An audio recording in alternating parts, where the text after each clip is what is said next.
Hello दोस्तों, राम राम सभी को। आज फिर मैं आपके लिए लेकर आई हूँ रामायण कथा। तो अगर आप सभी ने मेरी पिछली वीडियो नहीं सुनी है तो प्लीज़ दोस्तों मेरी पिछली सभी वीडियो सुने, तभी आपको रामायण पाठ का आनंद आएगा। तो आइए दोस्तों, आज के पाठ की करते हैं शुरुआत। हिमालय पर्वत में एक बड़ी पवित्र गुफा थी। उसके समीप ही सुंदर गंगा जी बहती थी। वह परम पवित्र सुंदर आश्रम देखने पर नारद जी के मन को बहुत ही सुहावना लगा।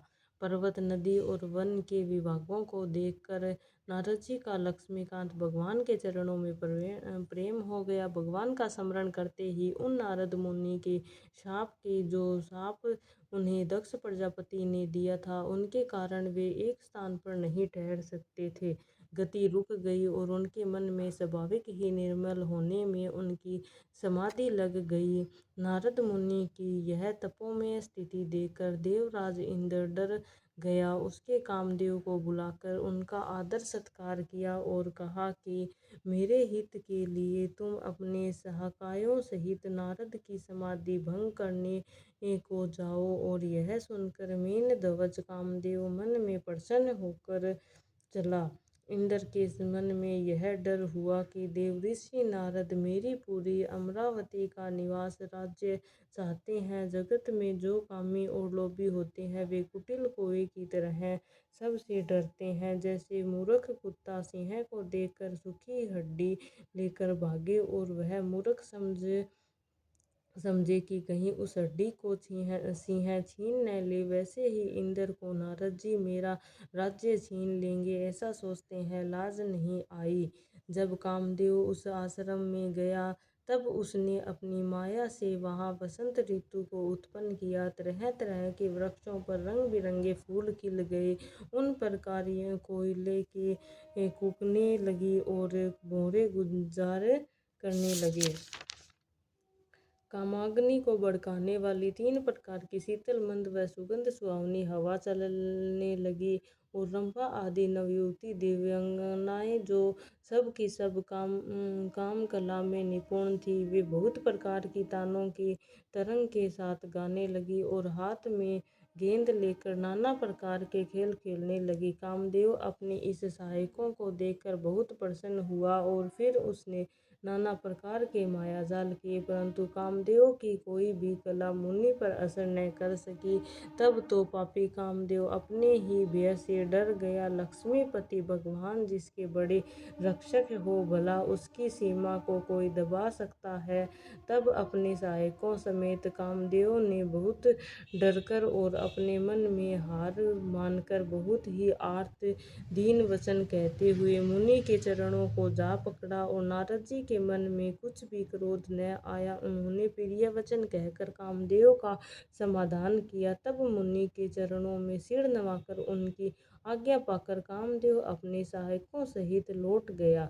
देवराज इंद्र की सभा में जाकर उसे मुनि की सुशीलता और अपनी करतूत सब कही, जिसे सुनकर सबके मन में आश्चर्य हुआ और उन्होंने मुनि की बड़ाई कर कर श्री हरि के सिर नवाया। तब नारद जी शिव जी के पास गए और उनके मन में इस बात का अहंकार हो गया कि हमने कामदेव को जीत लिया। उन्होंने कामदेव के चरित्र शिव जी को सुनाई और महादेव जी ने उन्हें नारद जी को अत्यंत प्रिय जानकर इस प्रकार शिक्षा दी। हे मुनि, मैं तुम्हारे बार बार विनती करता हूँ कि जिस तरह यह कथा तुमने मुझे सुनाई है उस तरह भगवान श्री हरि को कभी मत सुनाना। चर्चा भी चले तब भी इसको छिपा जाना। यद्यपि शिव जी ने यह हित की शिक्षा दी है, पर नारद जी को वह अच्छी नहीं लगी। हे भारद्वाज, अब कौतुक तमाशा सुनो। हरि की इच्छा बड़ी बलवान है। श्री हरि रामचंद्र जी जो करना चाहते हैं वही होता है। ऐसा कोई नहीं जो उनके विरुद्ध कर सके। श्री शिव जी के वचन नारद जी के मन को अच्छे नहीं लगे। तब वे वहां से हंसकर ब्रह्मलोक को चले गए। एक बार गान विद्या में निपुण मुने नाथ नारद जी हाथ में सुंदर वीणा लिए हुए हरि गुण गाते हुए क्षीर सागर को गए, और जहाँ वेदों के मस्तक स्वरूप मूर्तिमान वेदांत तत्व लक्ष्मी निवास भगवान नारायण रहते हैं, रमा निवास भगवान उठकर बड़े आनंद से उनसे मिले और ऋषि नारद जी के साथ आसन पर बैठ गए। चराचर के स्वामी भगवान हंसकर बोले, हे मुने, आज आपने बहुत दिनों पर दया की है। यद्यपि श्री शिव जी ने उन्हें पहले से ही ब्रज रखा था, तो भी नारद जी ने कामदेव का सारा चरित्र भगवान को कह सुनाया। श्री रघुनाथ जी की माया बड़ी ही प्रबल है। जगत में ऐसा कौन सा जन्म है जिसे वह मोहित न कर दे। भगवान रूखा मुँह कर कर कोमल वचन बोले, हे मुनिराज, आपका स्मरण करने से दूसरों के मोह, काम, मद और अभिमान मिट जाता है, फिर आपके लिए तो कहना ही क्या है। हे मुने सुनिए, मोह तो उनके मन में होता है जिनके हृदय में ज्ञान वैराग्य नहीं है। आप तो ब्रह्मचार्य व्रत है, तत्पर और बड़े धीर बुद्धि है, भला कहीं आपको भी कामदेव सता सकता है। नारद जी ने अभिमान के साथ कहा, भगवान,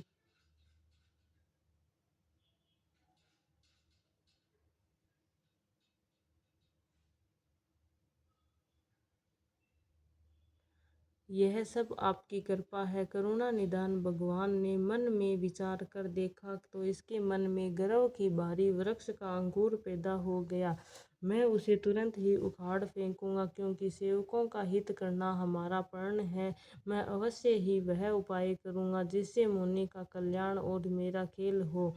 तब नारद जी भगवान के चरणों में सिर नवाकर चले। उसके हृदय में अभिमान और भी बढ़ गया। तब लक्ष्मीपति भगवान ने अपनी माया को प्रेरित किया। अब उनकी कठिन करनी सुनो। उस हरी माया में रास्ते में 100 योजन 400 कोस का एक नगर रचा। उस नगर की भांति भांति की रचनाएं लक्ष्मी निवास भगवान विष्णु के नगर बैकुंठ से भी अधिक सुंदर थी। उस नगर में ऐसे सुंदर नर नारी बसते थे मानो बहुत से कामदेव और उनकी स्त्री रति ही मनुष्य शरीर धारण किए हुए हो। और उस नगर में शील निधि नाम का राजा रहता था। उसके यहाँ असंख्य घोड़े, हाथी और सेना के समूह टुकड़ियां थे। उसका वैभव और विलास 100 इंद्रों के समान था, और वह रूप, तेज, बल और नीति का घर था। उसके विश्व मोहिनी नाम की एक ऐसी रूपवती कन्या थी जिसके रूप को देखकर लक्ष्मी जी भी मोहित हो जाए। वह सब गुणों की खान भगवान की माया ही थी। उसकी शोभा का वर्णन कैसे किया जा सकता है। वह राजकुमारी स्वयंवर करना चाहती थी, इससे वहां अगणित राजा आए हुए थे। सब खिलवाड़ी मुनि नारद जी उस नगर में गए और नगरवासियों से वहां सब हाल पूछा, और सब समाचार सुनकर वे राजा के महल में आए। राजा ने पूजा कर कर मुनि को आसन पर बैठाया। फिर राजा ने राजकुमारी को लाकर नारद जी को दिखलाया और पूछा कि हे नाथ, आप अपने हृदय में विचार कर इन सब गुण दोषों को कहिए। उसके रूप को देखकर मुनि वैराग्य भूल गए और बड़ी देर तक उनकी ओर देखते ही रह गए। उनके लक्षण देखकर मुनि अपने आप को ही भूल गए और हृदय में हर्षित हुए, पर प्रकट रूप में उन लक्षणों को नहीं कहा। लक्षणों को सोचकर वे मन ही मन करने लगे कि जो इसे ब्याएगा वह अमर हो जाएगा और रणभूमि में कोई उसे जीत न सकेगा। यह शील निधि की कन्या है, जिसको वरेगी सब चर अचर जीव उनकी सेवा करेंगे। सब लक्षणों से विचार कर मुनि ने अपने हृदय में रख लिया और राजा से कुछ अपनी ओर से बनाकर कह दिया। राजा ने लड़की के सुलक्षण कहकर नारद जी चले गए। उसके मन में चिंता थी कि मैं जाकर सोच विचार कर अब वही उपाय करूँगा जिससे वह कन्या मुझे ही वरेगी। इस समय जप तप से जो कुछ हो नहीं सकता है विधाता, उसे कुछ कन्या किस तरह मिलेगी। इस समय तो बड़ी भारी शोभा और विशाल सुंदर रूप चाहिए, जिसे देखकर राजकुमारी मुझ पर रीझ जाए और तब जयमाला मेरे गले में डाल दे। एक काम करूं कि भगवान में से सुंदरता मांगूं, पर भाई तो उनके पास जाने में तो बहुत देर हो जाएगी, किंतु श्री हरि के समान मेरा ही तो भी तो कोई नहीं है, इसीलिए इस समय मैं वे ही मेरे सहायक हो। उस समय नारद जी ने भगवान की बहुत प्रकार से विनती कर, तब लीला में कृपालु प्रभु वहीं प्रकट हो गए। स्वामी को देखकर नारद जी के नेत्र शीतल हो गए और वे बड़े मन में बड़े ही हर्षित हुए कि अब तो काम बन ही जाएगा। नारद जी ने बहुत आर्त दीन होकर सब कथा कह सुनाई और प्रार्थना की कि कृपा कीजिए और कृपा कर कर मेरे सहायक बनिए। हे प्रभु, आप अपना रूठ मुझको दीजिए और किस प्रकार मैं उस राजकन्या को नहीं पा सकता। हे नाथ, जिस तरह मेरा हित हो आप वही संग्रह कीजिए। मैं आपका दास हूँ। अपनी माया का विशाल बल देख दीन दयालु भगवान मन ही मन हंसकर बोले, हे नारद सुनो, जिस प्रकार आपका परम हित होगा वही करेंगे, दूसरा कुछ नहीं। हमारा वचन असत्य नहीं होगा।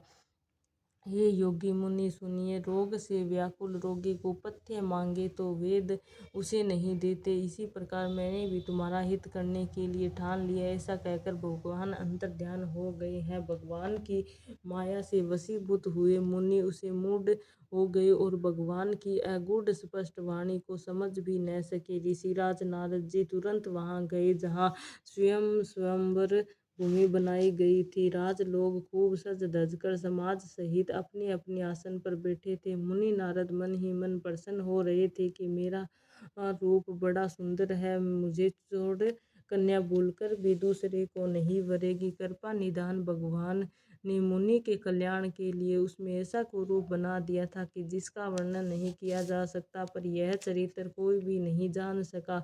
सबने उन्हें नारद ही जानकर प्रणाम किया।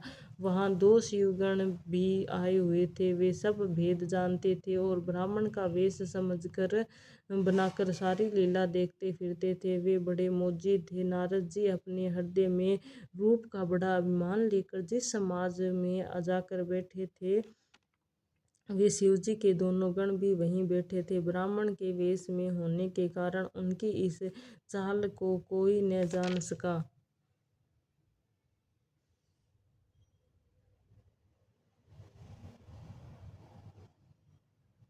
वे नारद जी को सुना सुनाकर व्यंग्य वचन कहते थे। भगवान ने इनको अच्छी सुंदरता दी, इनकी शोभा देखकर राजकुमारी रीझ ही जाएगी और हरि जानकर इन्हीं को खास तौर से वरेगी।